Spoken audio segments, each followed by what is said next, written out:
Sir 1998లో BJP తీర్మానం చేసింది కాకినాడలో, కాదనట్లేదు.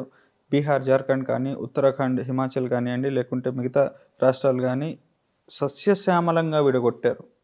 అండ్ గొడవలు లేకుండా, రక్తం చిందకుండా విడగొట్టారు sir. I do accept it.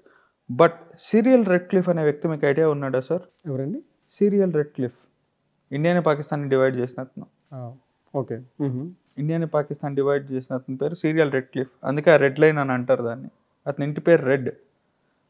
అతను ఎంత దిక్కుమాలిన పని చేశాడో, నేను రిపీట్ దిస్, దిక్కుమాలిన పని చేశాడో రెడ్ లైన్ గీసేసి, అతను రెడ్ లైన్ ఎలా గీసాడో చెప్పమంటారు సార్? ఇండియా పాకిస్తాన్ డివిజన్ ఎలా జరిగిందో చెప్పనా? మ్యాప్ వేసి, మ్యాప్లో పాకిస్తాన్లో పోలీస్ స్టేషన్లు ఎక్కడున్నాయి, ఇండియాలో పోలీస్ స్టేషన్లు ఎక్కడున్నాయి, పోలీస్ స్టేషన్లు అన్నింటినీ కనెక్టింగ్ డాట్స్ కనెక్ట్ చేస్తాడు, డివిజన్ అయిపోయింది. That was India Pakistan division. ఆ డివిజన్కి డివిజన్ అలా జరగలేదు కాబట్టే మన డివిజన్ అయిన రాత్రి కొన్ని ఘోరాలు జరిగాయి. అవును. డివిజన్ కరెక్ట్గా చేసి, లేకపోతే డివిజన్ చేసి ఒక 6 months టైం ఇచ్చి ఉంటే ఆ డివిజన్ ఇంప్లిమెంట్ చేయడానికి, అందరూ చక్కగా ఇక్కడ నుంచి ఇండియా నుంచి పాకిస్తాన్ వెళ్ళాల్సిన వాళ్ళు హ్యాపీగా వెళ్ళేవాళ్ళు, అక్కడి నుంచి ఇక్కడికి వచ్చేవాళ్ళు హ్యాపీగా చేశారు. ఒక్క రాత్రిలో డివిజన్ అయిపోయిందని ఆ రోజు ఉన్నవారు మరి ఇతరుల కోసం అప్పుడు అధికారం చేపట్టాలనుకునే వాళ్ళు అక్కడ కావచ్చు, ఇక్కడ కావచ్చు, అటువంటి వారి కోసం డివిజన్ చేశారు. కాబట్టి 40 లక్షల మంది అమాయక హిందువులు ఓచుకోత కోయబడ్డారు. సిక్కులు కూడా, అంటే హిందువులు అండ్ సిక్కులు, ఎస్ యూర్ రైట్, హిందువులు అండ్ సిక్కులు ఓచుకోత కోచి ఒక ట్రైన్లో మన పార్ట్ ఆఫ్ పంజాబ్కి, అక్కడి నుంచి ఇక్కడ పార్ట్ ఆఫ్ పంజాబ్కి మనకు పంపించడం జరిగింది. ఈ లైన్ గీసి ఎంత దిక్కుమాలిన పని సీరియల్ రెడ్‌క్లిఫ్ అనే వ్యక్తి చేశాడో, దానికి అప్రూవ్ చేసిన ఇండియన్ లీడర్స్ కానీ, పాకిస్తాన్ లీడర్స్ కానీ అంతే తప్పనంట నేను. వాడు గీయటం వాడిదంత తప్పు, దాన్ని ఓకే అని చెప్పడం కూడా వీళ్ళది అంతే తప్పు.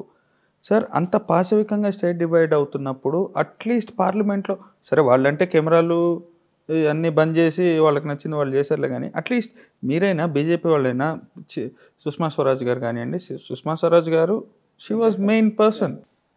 మీ క్వశ్చన్ నాకు అర్థమైంది. అడ్డుపడవచ్చు కదా అని చెప్పారు. ఒకటే స్టేట్ డివిజన్కి అడ్డుపడతాం కాదు సార్, సరైన డివిజన్. నేను ఇదే చెప్తాను మీకు, నేను అదే చెప్తున్నాను. ఇప్పుడు రిప్రజెంట్ చేయడానికి బీజేపీ ఎంపీస్ ఎవరున్నారండి అక్కడ? ఆంధ్రప్రదేశ్ని కానివ్వండి, తెలంగాణని కానివ్వండి. ఆంధ్రప్రదేశ్ ఒక రైట్స్, ఇప్పుడు తెలంగాణకి హైదరాబాద్ వెళ్ళింది.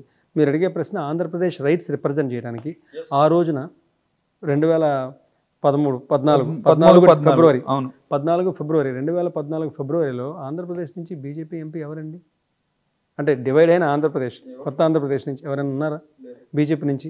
బీజేపీకి వాయిస్ ఉందా సరైన రిప్రజెంట్ చేయడానికి? వాయిస్ లేదు.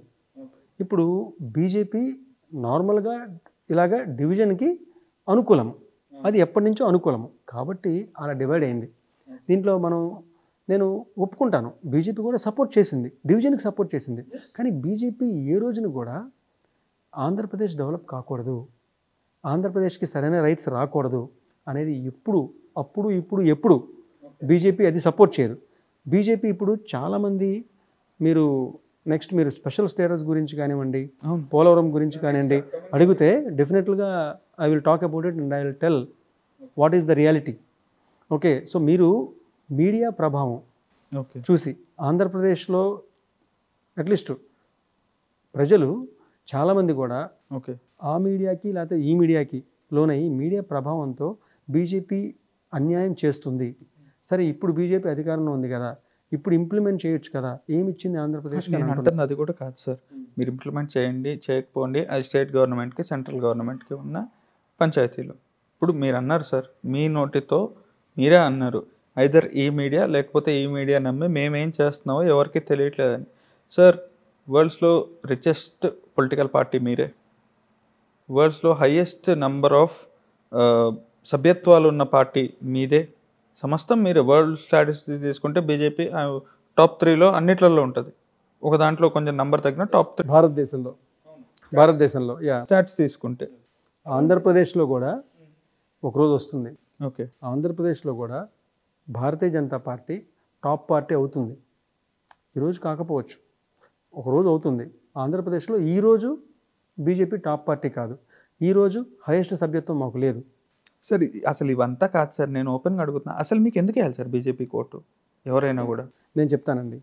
ఇప్పుడు మనకి 2014లో మనకి ఆంధ్రప్రదేశ్ డివైడ్ అయింది. మీరు ఆంధ్రప్రదేశ్ గురించి అడుగుతున్నారు కదా, అవును. దేశంలో గురించి అడగట్లేదు కదా. లేదు. ఓకే, ఆంధ్రప్రదేశ్లో బీజేపీకి ఓటు ఎందుకు వేయాలి? గత ప్రభుత్వం అంటే 2000 ఎస్పెషల్లీ ఫస్ట్ 2 సంవత్సరాలు తీసేసేయండి. ఎందుకంటే 2014 నుంచి 2016 వరకు ఆంధ్రప్రదేశ్కి ఏవైతే వచ్చినాయో కేంద్ర ప్రభుత్వ సహాయంతో అప్పటి రాష్ట్ర ప్రభుత్వం ఎన్నో విషయాలు తెచ్చుకుంది, ఇంప్లిమెంట్ చక్కగా చేసుకుంది. 2016-17 దగ్గర నుంచి డిఫరెన్స్ వచ్చిన దగ్గర నుంచి మీరు చూస్తే ఓకే, ప్రతి సంవత్సరం అంచెలంచెలుగా దిగజారుతూ వస్తుంది. నేను ఒక విషయం ఫర్ ఎగ్జాంపుల్ ఇప్పుడు మీరు చెప్పండి. For example, what is the development that has happened after 2017? అమరావతిని తీసుకోండి. అమరావతిలో మనకి 2500 కోట్లు ప్లస్ ఇంకొక 1000 కోట్లు ఇస్తే అమరావతిలో ఏం చేశారు? ఏదైనా ఒక సింపుల్గా ఒక్క బిల్డింగ్ అయినా, అబండెంట్ బిల్డింగ్స్ అన్నీ ఉన్నాయి సార్. అదే ఒక్క బిల్డింగ్ అయినా కంప్లీట్ కన్స్ట్రక్షన్ చేసి, ఇప్పుడు మీకు చూడండి, మై హోమ్ కన్స్ట్రక్షన్స్ అనేది హైదరాబాద్లో. సారీ టు ఇంటరప్ట్ యూ, చాలామంది నేను ఇదే మాట చాలామందిని అడిగినప్పుడు, బికాస్ గబ్బిలాలు తిరుగుతున్న ఆ సగం కన్స్ట్రక్ట్ చేసిన బిల్డింగ్స్ చూస్తే మా ట్యాక్స్ డబ్బులు గుర్తొస్తాయి సార్. మీయో వాళ్ళవో కావు ఇవి. ఆ గబ్బిలాలు తిరిగే బిల్డింగ్స్ మా డబ్బులు. అబ్సల్యూట్లీ.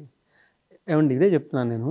ఏ ప్రభుత్వమైనా, రాష్ట్ర ప్రభుత్వం కావచ్చు, కేంద్ర ప్రభుత్వం కావచ్చు, ఇక్కడ పథకాలని చంద్రన్న కాదు, జగనన్న కాదు, మోదీ కాదు, ఇది ఎవ్వరి సొత్తు కాదు. ప్రభుత్వాలు ఎందుకు ఉండాలనంటే, ఏవైతే డబ్బులు ట్యాక్స్ రూపంలో మన ప్రజలు కడుతున్నారో వాటికి జవాబుదారీతనం ఒక ప్రభుత్వాలు ఇవ్వాలి. అంటే ఏంటి? వీళ్ళ డబ్బుని భద్రంగా చాలా జాగ్రత్తగా మళ్ళా ప్రజలకి ఏ విధంగా చేర్చాలి, ఏ విధంగా చేరిస్తే వాళ్ళకి మ్యాక్సిమం బెనిఫిట్ పొందుతుంది అని ఆలోచించేవి ప్రభుత్వాలు కావాలి. ఇప్పుడు మీరు సింపుల్ ఎగ్జాంపుల్ తీసుకోండి. మన రాష్ట్రంలో అమలయ్యే ఎన్నో పథకాలు అప్పుడు కావచ్చు, ఇప్పుడు కావచ్చు, అవన్నీ కూడా లేబుల్స్ వేసి ఇక్కడ మనకు చేస్తున్నారు. మీకు 3-4 ఎగ్జాంపుల్స్ నేను మీకు చెప్తాను ప్లీజ్. జగనన్న తోడు, అవును, పిఎం స్వనిధి.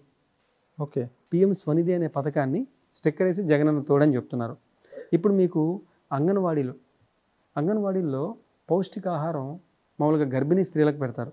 దాంట్లో ఫోర్టిఫైడ్ రైస్ కావచ్చు, దాంట్లో వచ్చే పప్పు ధాన్యాలు కావచ్చు, దాంట్లో వచ్చే కోడిగుడ్లు కావచ్చు, ప్రోటీన్ సోర్సెస్, ప్రతిదీ కూడా కేంద్ర ప్రభుత్వ నిధులతో వస్తున్నాయి.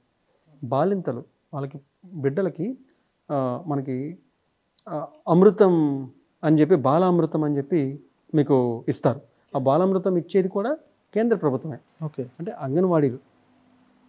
నెక్స్ట్ వచ్చేటప్పటికి అంటే హెల్త్ పరంగా చెప్తున్నాను. ఇప్పుడు ప్రైమరీ హెల్త్ కేర్ సెంటర్స్ ఉన్నాయి విలేజెస్లో, అర్బన్ హెల్త్ కేర్ సెంటర్స్ ఉన్నాయి. ఇప్పుడు మీకు ఫర్ ఎగ్జాంపుల్, మోదీ గారు వచ్చిన తర్వాత for the first time independence తర్వాత జనరిక్ మెడిసిన్స్ వచ్చినాయి. ఇప్పటి వరకు మెడికల్ మాఫియా రూల్ చేసింది భారతదేశంలో. Accepted sir. ఈ రోజున ఒక కుటుంబంలో 2 పెద్దవాళ్ళు ఉంటే ఖచ్చితంగా బీపీ, షుగరు కానీ ఇంకా వేరే సమస్యలు మినిమం 5,000 రూపాయలు మెడికల్ ఖర్చులు అవుతున్నాయి నెలకి. సార్ ఆ ఏజ్ వాళ్ళకి బీపీ ఒక్క 1,000 రూపాయలు కూడా ఖర్చు కాకుండా జనరిక్ మెడిసిన్స్తో ఇస్తున్నారు. అది కూడా విలేజెస్లో, అర్బన్ ఏరియాస్లో పేదల కోసం నెలకు ఒక్కసారి వ్యాన్ వస్తుంది.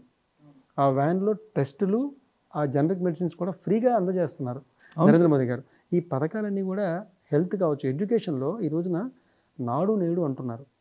కానీ ఒక విషయం నేను చెప్తాను.